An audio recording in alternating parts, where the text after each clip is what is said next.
বাংলা একটা কথা আছে, কেউ ঠেকে শেখে, কেউ শুনে শেখে।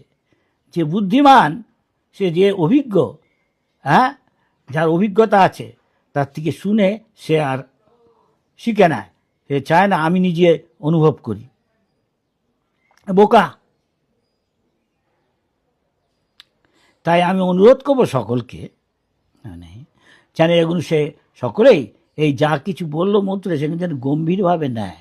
এবং আমাদের লিডাররা, শ্যামসুন্দরী হোক, ওই কেন নিতাই গুণমণি বাঁকুড়ার থেকে দেখছি আমি, ওকে, বা বাগনানের এ